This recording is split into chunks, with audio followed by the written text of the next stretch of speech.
Olá pessoal, tudo bem?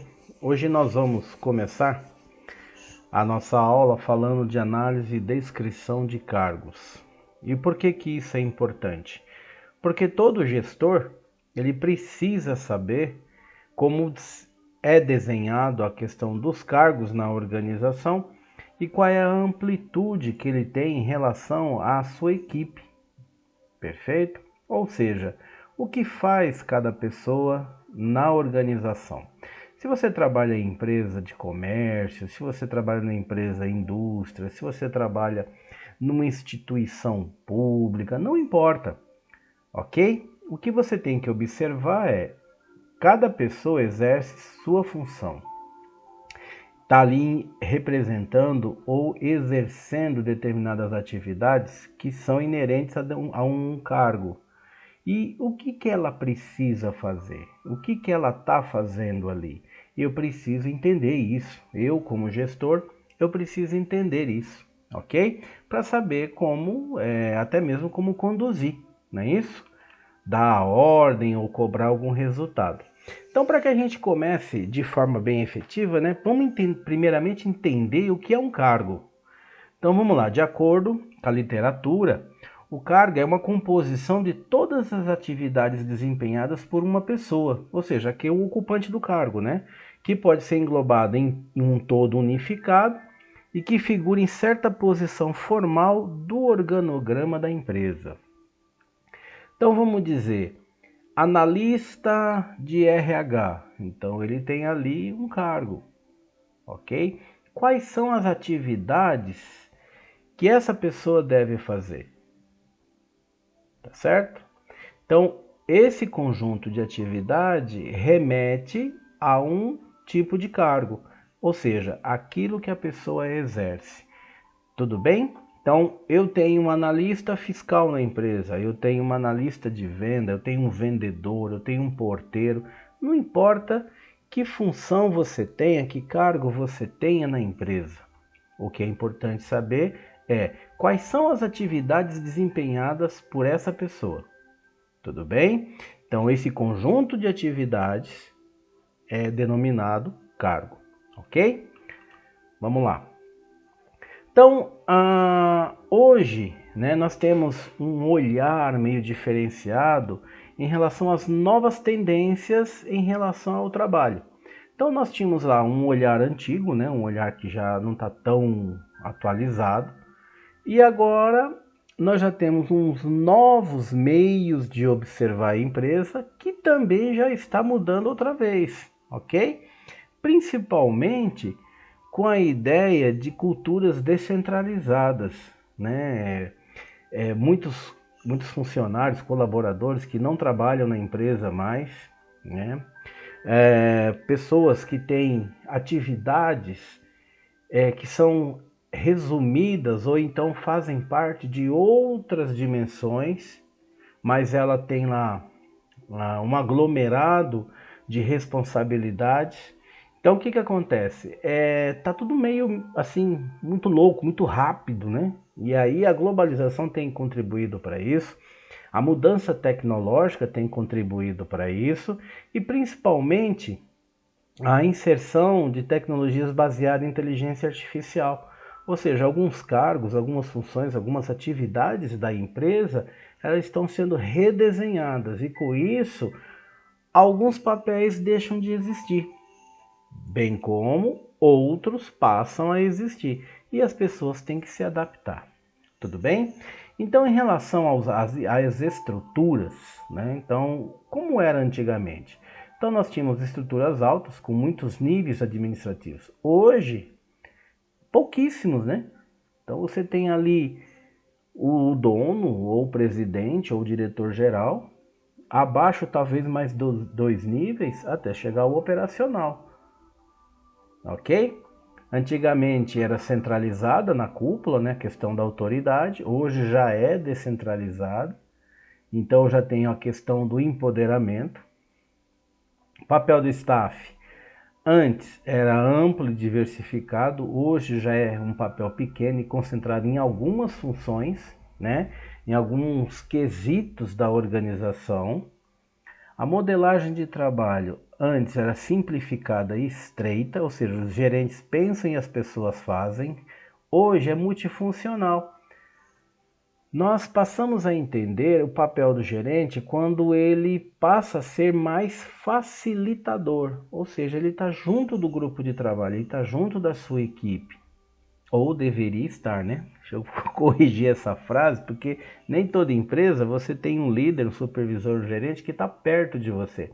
Mas a ideia é que isso seja comum a partir de então.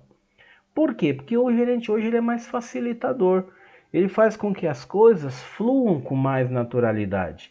Então eu deixo você colaborar na solução do problema, né? Precisamos alcançar uma meta, um objetivo dentro do nosso grupo de trabalho.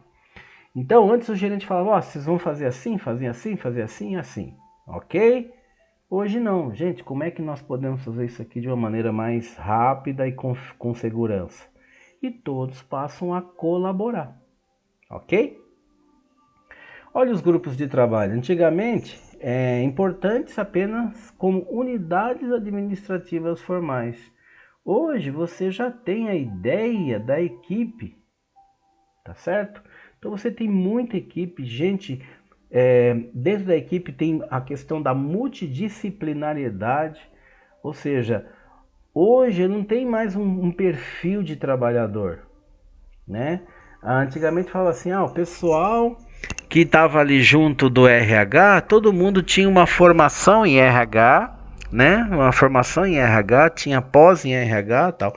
Hoje a pessoa tem formação em RH, mas também ela tem outras formações, outras especializações. Então o que acontece? Você acaba fazendo uma equipe multidisciplinar. Isso colabora bastante para o andamento do trabalho, porque você tem consciências diferentes, né? Então, um olhar de engenheiro, um olhar de administrador, um olhar de advogado, tá? Isso é muito importante, ok? Em relação à compensação, antigamente era o salário fixo, hoje já é mais definido, né? Principalmente em empresas que tem um olhar muito bacaninha assim em pacotes ou conjunto de benefícios, né? Então eu te dou lá, sei lá, R$ 1.000, mas eu tenho isso. Então você fazendo a somatória do contexto, você observa que muitas vezes é melhor você ter um pacote de benefícios muito atraente do que você ter um salário um pouquinho maior e todas aquelas coisas que você precisa sair do seu orçamento, né? Que muitas vezes, inclusive, nem dá, ok? Os treinamentos antigamente era só limitado ao cargo, né? Então o ocupante independente, quem é o ocupante? Sei lá quem é o ocupante, mas o cargo analista de RH precisa ser treinado, então era treinado com base no cargo e não na pessoa. Hoje o ocupante passa a ser valioso, né? E guardem essa palavra, competência. Aliás, guardem essas duas palavras, habilidades e competências. Nós vamos falar muito sobre isso e vocês vão observar o quão importante são esses conceitos para qualquer gestor, ok? Um organograma, né? Nós já falamos sobre isso em outros vídeos, mas vale a gente rever, ok? Um organograma é um desenho bonitinho que representa o quê? Qual é o nível hierárquico da sua organização e como é que isso funciona. Então, o primeiro item em cima é o cargo maior ou a área de atuação maior. Logo abaixo é o primeiro nível de subordinação. E para cada item desse, você pode criar níveis de subordinação. Então vamos fazer aqui um exercício bem prático. Vamos dizer que neste desenho aqui, esse quadro seria o presidente da empresa. Logo abaixo, você tem os diretores, Então aqui podia ser, por exemplo, diretor de RH, diretor financeiro, diretor comercial, diretor de tecnologia e etc. Ok? E se eu tiver Se eu souber quem são os subordinados de cada departamento, eu já coloco abaixo, ó. Neste exemplo, tá vendo esse quadradinho aqui, ó? Ele tem já descrito o seu nível de subordinação aqui, ó, ok? Então, mais uma linha, e aqui poderia, por exemplo, ser os gerentes, supervisores, ou, de repente, aqui ser o dono, aqui os gerentes e aqui já o operacional, por departamento, ok? Então, o que acontece? O organograma você pode fazer ele departamental, ou seja, você coloca o nome dos departamentos nesses quadradinhos aqui, ok? Ou ele pode ser funcional. Então, aqui, ao invés de vir o departamento, você coloca o nome do cargo da pessoa, tá certo? E aí a gente sabe, por exemplo, presidente, diretor financeiro, diretor de RH, diretor de logística ou supply chain, e assim sucessivamente. Tudo bem? A descriçãozinha aqui em relação ao organograma. Ó. Cargo é uma unidade da organização e consiste em um conjunto de deveres e responsabilidades que o tornam separado e distinto dos demais cargos. Então, na realidade, são os meios pelos quais a empresa aloca e utiliza as competências das pessoas, olha de novo a palavrinha, hein? Para alcançar objetivos organizacionais por meio de determinadas estratégias. Tudo bem? Então, como é que eu sei que uma pessoa ela está apta a exercer um determinado cargo? Veja o conjunto de competências que ela tem, tá certo? Ou o conjunto de habilidade que forma uma competência maior. Perfeito? Nós vamos chegar nisso um pouquinho mais para frente, mas já vão se acostumando com os dois conceitos de habilidade e competência. Um exemplo aqui, olha que bonitinho, né? Então aqui nós temos um comprador. Quais são as funções de um comprador? Então aqui tem um cargo, né? O cargo dele, ó, comprador. Quais são as funções? Então, por exemplo, viu gente, tem comprador que faz muito mais coisas e tem comprador que faz muito menos coisas. Perfeito? Então aqui, ó, neste exemplo, então o comprador, as funções dele: pesquisar e desenvolver fonte de suprimento, coordenar pesquisas de suprimento, programar requisições de compra, efetuar compras requisitadas. Para cada função dessa, você tem um conjunto de tarefas. Tudo bem?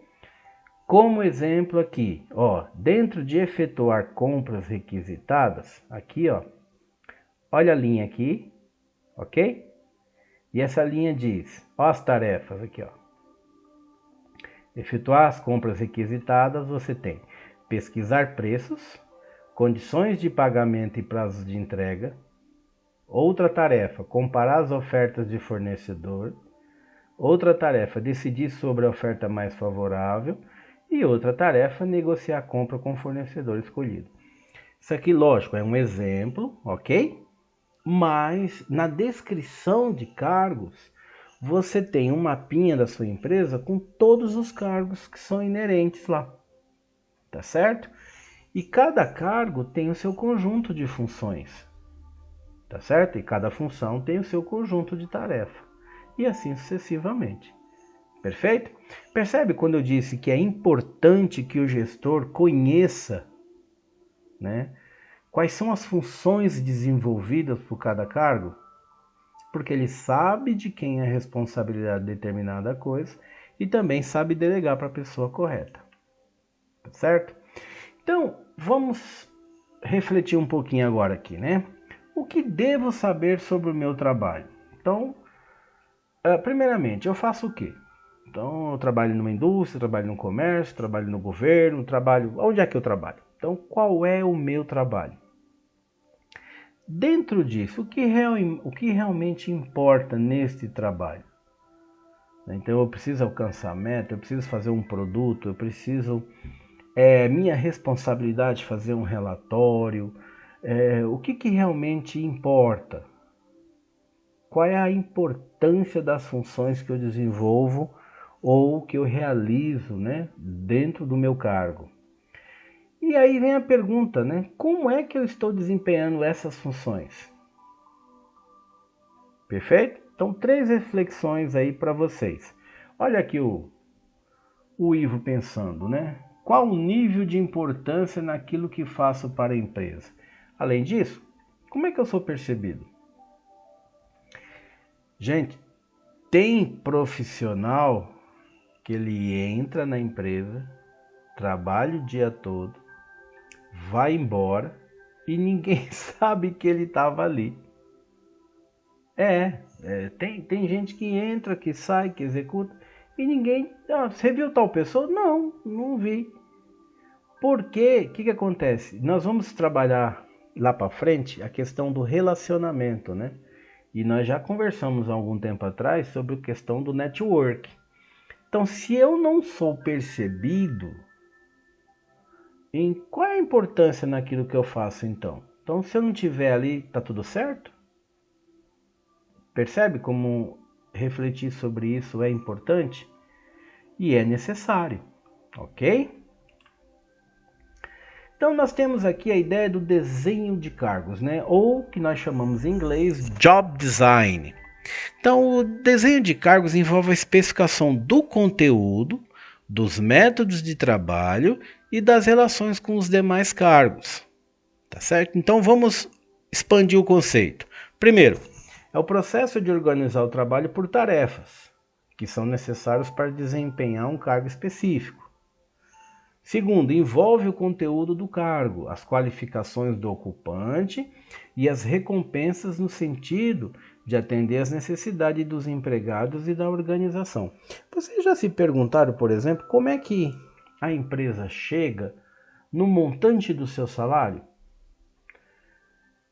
Eu vou contratar o Zezinho. Zezinho, você vai executar a tarefa tal. Você vai exercer a função tal dentro do cargo tal, ok? Então você vai ser, sei lá, comprador. Ó, já coloquei o Zezinho num cargo aqui. Você vai ser comprador. Fechou? Fechou. Pronto. Zezinho, você vai ganhar R$ 2.500. Como é que eu cheguei nesse valor?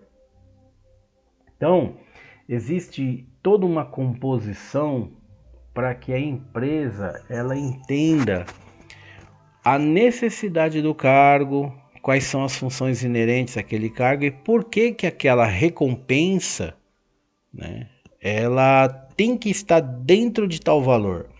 Uma das formas hoje muito fáceis, né, de a gente trabalhar isso é pelo sindicato.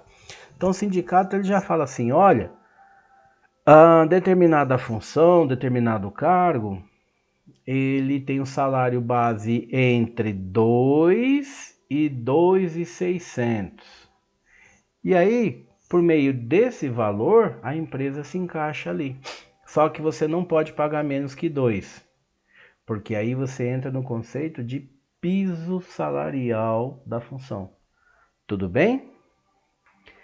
Vamos para o terceiro item. Ó. O job design, ou desenho de cargos, é a informação utilizada para estruturar e modificar os elementos, deveres e tarefas de determinados cargos. E, por final, é a organização das tarefas e atividades repetitivas de um cargo e as qualificações necessárias ao ocupante deste, né? Bem como a sua posição na organização do trabalho como um todo. Então, quando eu faço a questão do job design, o que eu estou fazendo na realidade? Eu estou criando uma estrutura para dizer, olha, o Zezinho faz tal coisa, exerce tal função, ele tem determinadas responsabilidades e essas responsabilidades levam a determinada situação dentro da empresa, por isso que ele precisa ganhar tanto, por isso que ele precisa ter determinadas habilidades e competências. Então, tudo isso faz parte do desenho do cargo. Aquilo que você exerce na sua empresa, o cargo que você tem na sua empresa e as funções relacionadas a esse cargo na empresa que você trabalha hoje, também passou por um processo de job design ou de desenho de cargos, ok? Então aqui vamos observar as competências básicas que são necessárias no local de trabalho. E aí você tem uma ideia de como é que nós pensamos um determinado colaborador, ok? Então o exemplo diz assim, olha, para ser bem desempenhado, cada cargo exige certas competências do ocupante. Então, lembra que agora há pouco eu falei? Quem vai exercer determinado cargo e o que essa pessoa precisa ter, né? O que ela tem de conhecimento, o que ela tem de experiência. Então vamos pegar alguns exemplos. Ó. Em termos de recurso. Então vamos lá, identificar, organizar, planejar e alocar recursos. Então lá, tempo, selecionar atividades relevantes ao objetivo, priorizar, alocar tempo, preparar e seguir programas. Em relação a dinheiro, preparar e utilizar orçamentos, fazer previsões, fazer registro e ajustamentos para alcançar os objetivos. Em relação a materiais e instalações, obter, guardar, alocar e utilizar materiais ou espaço com eficiência. Em relação a RH, ensinar a habilidade de distribuir o trabalho, avaliar o desempenho e assegurar retroação. Retroação, assegurar feedback, né? Retroação, ou seja, você tem a avaliar o desempenho e assegurar que a pessoa vai ter um feedback importante, seguro, com transparência e vai assimilar aquilo como uma questão de crescimento dentro da empresa. Então ele vai absorver aquelas dicas, aquela análise e vai colocar em execução. Ok? Vamos ver o que habilidade, que competência essa pessoa tem em relação ao item relações, ou seja, trabalhar com outras pessoas, relacionamento. Aí tem aqui, ó, contribuir para o esforço grupal, ensinar novas habilidades aos outros, servir clientes e consumidores, trabalhar para satisfazer as expectativas dos clientes, exercitar liderança, comunicar ideias, persuadir, convencer os outros, assumir desafios. Em relação a negociar, trabalhar com acordos envolvendo troca de recursos, resolver interesses vários, trabalhar com diversidade, juntar homens ou mulheres de diversas procedências. Hoje está importantíssimo isso, viu, gente? A questão da diversidade. Vocês têm visto na internet, lido algumas coisas, a questão das diferenças, né? Que cada um tem que entender que como pessoa você já precisa, né, aceitar ali, respeitar. Imagina como gestor, ok? Então pensem nisso, né, e fiquem atentos para não cometer nenhum deslize. Ainda faltam mais 3, vamos lá. Em relação à informação, então eu tenho que saber obter e avaliar a informação, organizar e manter a informação e utilizar computadores para processar a informação. Em relação a sistemas, compreender os sistemas, saber como funciona o sistema social, organizacional, tecnológico e como operá-los eficazmente. Saber como monitorar e corrigir o desempenho por meio de distinguir tendências, prever impactos sobre as operações, diagnosticar desvios nos sistemas, corrigir erros ou solucionar problemas, melhorar ou desenhar sistemas, então sugerir modificações dos sistemas atuais e desenvolver sistemas novos ou alternativos para melhorar o desempenho. Alguns vídeos para trás, eu coloquei assim: observe a importância do mapeamento de processo. Observem a importância do mapeamento de processo. Por quê? Porque para gestor isso é fundamental. Saber como as coisas funcionam, de que maneira que funcionam, e aí ficar atento se de repente, se eu mudar uma coisinha aqui, uma coisinha ali, se o desempenho melhora, né? Você tem resultados melhores em relação àquilo que você está fazendo, tá certo? O último item, tecnologia. Então, selecionar tecnologia. O que fazer aqui? Escolher procedimento, ferramenta, equipamento, inclusive computadores ou tecnologias relacionadas. Saber aplicar tecnologia às tarefas e manter o equipamento, ok? Então, as 5 competências básicas necessárias no local de trabalho. Isso para os colaboradores, ok? Então, eu tenho que saber fazer isso? Gente, observe, isso é um exemplo, ok? Isso é um exemplo. Cada cargo tem um mapinha desse, tá? Que aí, normalmente quem faz isso é o Departamento de Recursos Humanos. Mas vamos dizer que na empresa onde você trabalha, tenha outra pessoa que faça isso. Então essa pessoa vai desenhar, vai estudar, vai pegar exemplos de outras empresas, vai conversar no sindicato, vai ver as questões legais em relação ao Ministério do Trabalho e sim, depois de muito debate, muito estudo, ele consegue montar o mapinha necessário para o exercício daquele cargo e as respectivas funções, ok? Então, para a gente fechar esse item, tem assim, ó, desenhar um cargo significa o quê? Então aqui tem 4 condições básicas. Você precisa do conteúdo do cargo, que é aquela ideia do conjunto de tarefas ou atribuições que o ocupante deve ter, né? Deve desempenhar. Você precisa observar os métodos e processos de trabalho deste colaborador, né? Então são as tarefas e atribuições que devem ser desempenhadas por ele. O nível de responsabilidade, então, olha, você vai ser uma pessoa responsável nível tal. O nível tal é de analista, é de assistente, é de supervisor, é de gerente, diretor. Qual é o seu nível de responsabilidade dentro desse cargo? E, da mesma forma, a autoridade que o cargo tem, ok? Se ele tem uma das tarefas dele, uma das funções dele é supervisionar ou dirigir alguém, então ele tem que estar com essa autoridade muito bem descrita. Até onde o nível ou o grau de responsabilidade em relação a supervisionar alguém está muito bem desenhado. Ou seja, até onde eu posso ir? Né? Eu posso demitir alguém, posso contratar alguém, posso mudar alguém de lugar, eu posso delegar tarefa, eu posso trocar alguém de lugar. Então, tudo isso tem que estar muito bem especificado. Ok?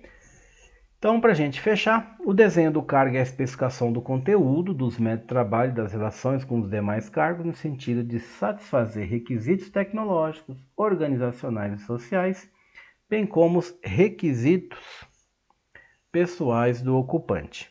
Tá certo? Então, nós temos aqui um resumão muito bacaninha sobre o que é análise e descrição de cargos. Tá certo? Principalmente em relação ao conceito de cargo, né? Beleza? No próximo vídeo nós vamos falar sobre modelos de desenho de cargo. Tá certo? Até lá!